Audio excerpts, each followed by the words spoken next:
Hello, this is Songblings. Today, I'll be making this bag. For the materials, you will need a stitch mesh, also called a plastic mesh, a crochet hook, and either a metal chain or a leather bag strap. You will also need a bag lock clasp, connecting buckles, bottom screws, and some thread or cord. This is a satin ribbon cord. It has a luxurious texture that looks beautiful in spring and autumn. I prepared similar colors because I'm going to create a 4-color gradation with these ribbons. Connect your crochet hook with about 2 meters of ribbon. We are going to pass the ribbon through the corner square first. Insert it from the back and pull it out to the front. Leave about 5 centimeters of ribbon at the back. Then insert the ribbon 3 squares diagonally upward and make an X-shaped stitch. You don't need to tie a separate knot with the remaining ribbon at the back. Just cover it while stitching. Make sure to insert the ribbon into the 3rd square, counting from the square where the ribbon came out. When stitching with ribbon, spread the ribbon flat, so the shape comes out beautifully, like flower petals. Also, make sure the ribbon overlaps as you stitch. 3 squares plus 3 squares does not mean 6 squares. It actually uses 5 squares because the 3rd square is shared. So, if you make 3 X stitches, you are not using 9 squares, but 7 squares. Once you understand this part clearly from the beginning, the rest won't be difficult. If you are using velvet, silk, or satin ribbon, make sure to untwist it whenever it gets twisted. You don't need to do this when using yarn. When using a flat cord or ribbon with some width, spreading it out will help the shape look much prettier. On the back side of the mesh, it is correct to see only vertical and horizontal lines, not diagonal lines. Repeat this pattern until the cord is almost finished. Now, I'll finish the side edge. When making the bag with one solid color, you can finish all the edges at the end. But since I'm making this with a gradation color design, I'll finish only this color section first. To finish the cord, insert it into the stitches on the back side, pass it through about 4 times, and then cut off the excess. Now, I'll start from the 5th row with a slightly darker color.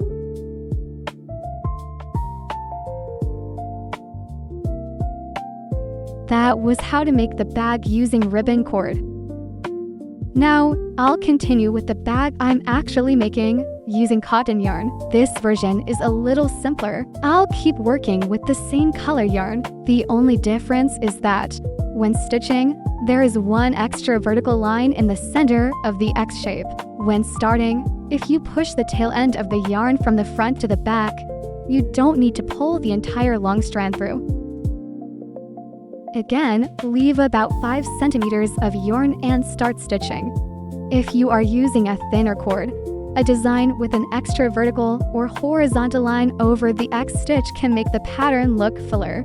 But this yarn is quite thick, so using only the X stitch is perfectly fine. I'm making it this way, simply because I wanted to try this design. So, if you are using the same type of yarn, you can just stitch it in an X shape without any problem. Turn it over, pass the yarn through the stitches about 3 times, and then cut it off. If the remaining yarn is shorter than the needle and cannot pass through easily, insert the needle into the stitch first, then thread the yarn through the eye of the needle and pull it through. Tuck the cut end neatly toward the inside.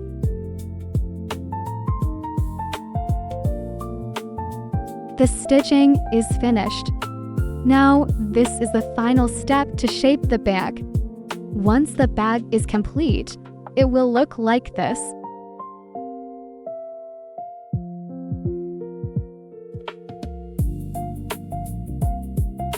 Insert the needle here and fill in the remaining part. Since it is only 1 square, I'll stitch it in a simple straight line.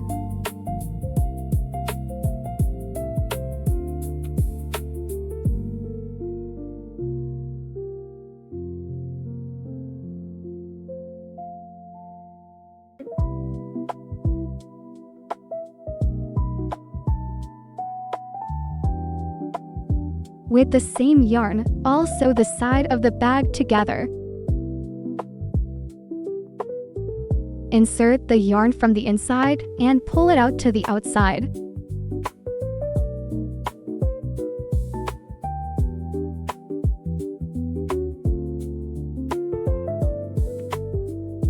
Make sure to keep shaping the corners as you sew, so the bag holds its form properly.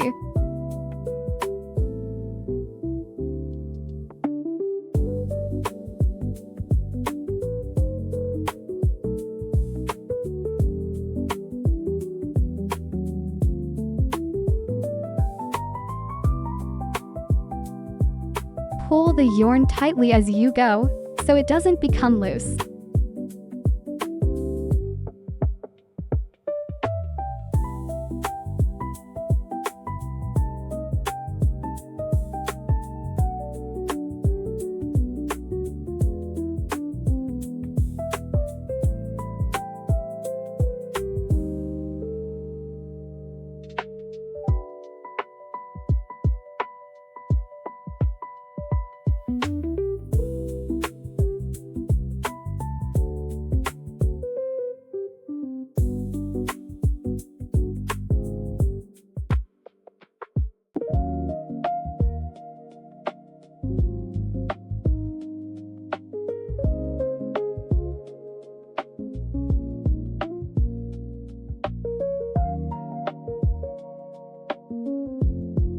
Once you have reached the top, wrap the yarn around the top edge, one square at a time.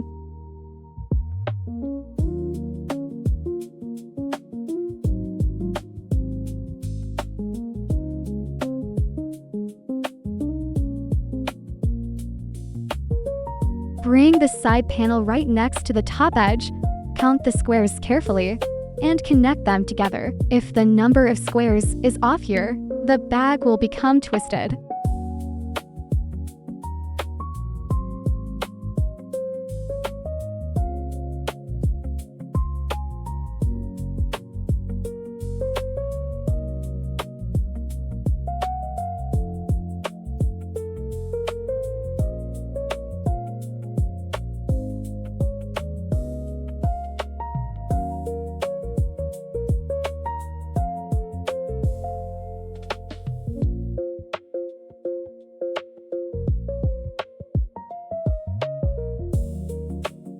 Doesn't this feel like a peaceful grandma enjoying her later years? I'm really happy during moments like this. I think crafting brings peace and comfort to the heart. I hope you can also experience this kind of small happiness.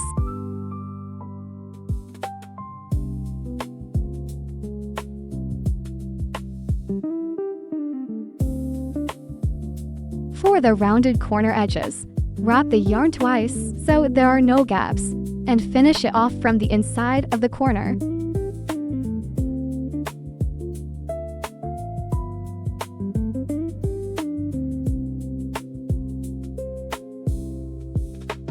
This part is the most uncomfortable to work on. As I explained earlier, you can either insert the needle first, then thread the yarn through and pull it out, or push the end of the yarn in with the needle and pull it out by hand. Now, insert the metal rivet straps, also called flathead craft screws. These are useful when you want the bag to stand on the bottom. Since there are 4 feet, you need to plan the placement carefully. Make sure they are symmetrical from left to right and top to bottom, so the bag doesn't lose its balance.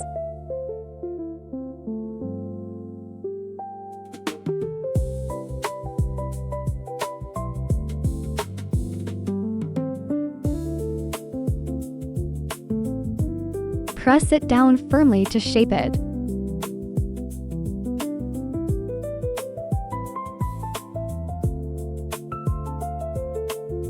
Now, we need to connect the other side of the bag. I did this the same way as before. Next, we need to finish the edge of the bag. We're almost there. There isn't much left. It may look a little unfinished right now, but once the edge is complete, it will really start to look like a bag.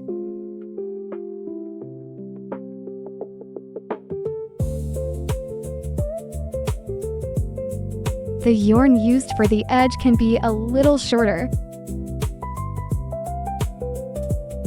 but it is still quite long.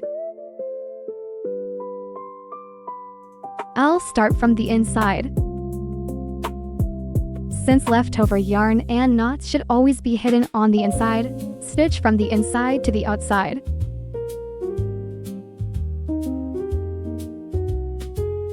Always sew the corner parts twice.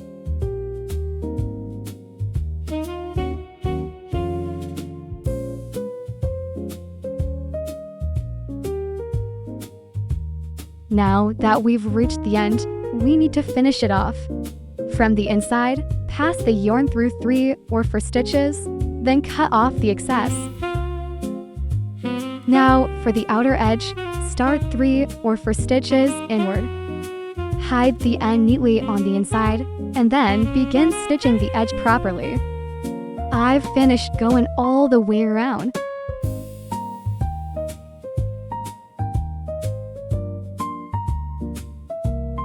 Now, I'll finish it off and cut the yarn.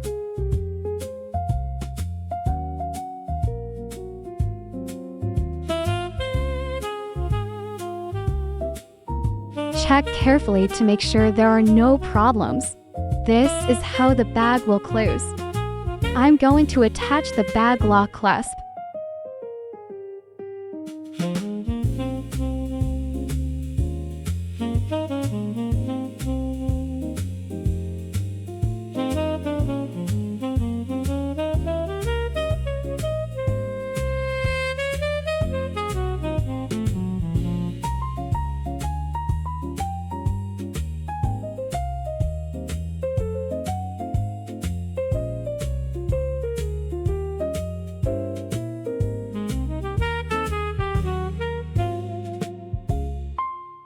I'll also attach buckles on the sides to connect the bag strap.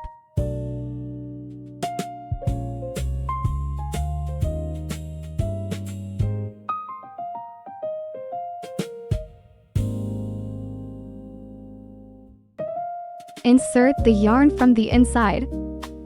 Instead of stitching through one square, secure it around the line between the squares. This will hold the buckle firmly in place. Since it needs to support the weight of the bag, make sure to finish it even more securely. From the inside, change direction several times and pass the yarn through 5 or 6 stitches before finishing.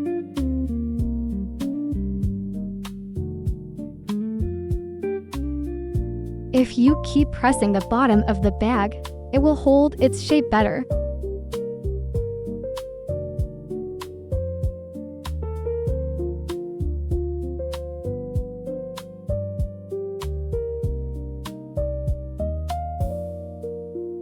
Now, attach the bag strap to the buckle.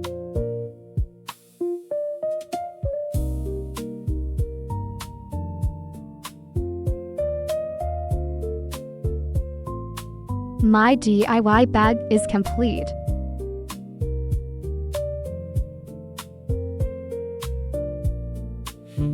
Because of the screws on the bottom, the bag can stand nicely on a table. I really love this bag. The size is just right, and the color is simple and easy to match. A bag made with the design and color I wanted. It's a unique, one-of-a-kind bag that truly reflects your own style. The cotton and satin style bags I made this time are perfect for spring and autumn.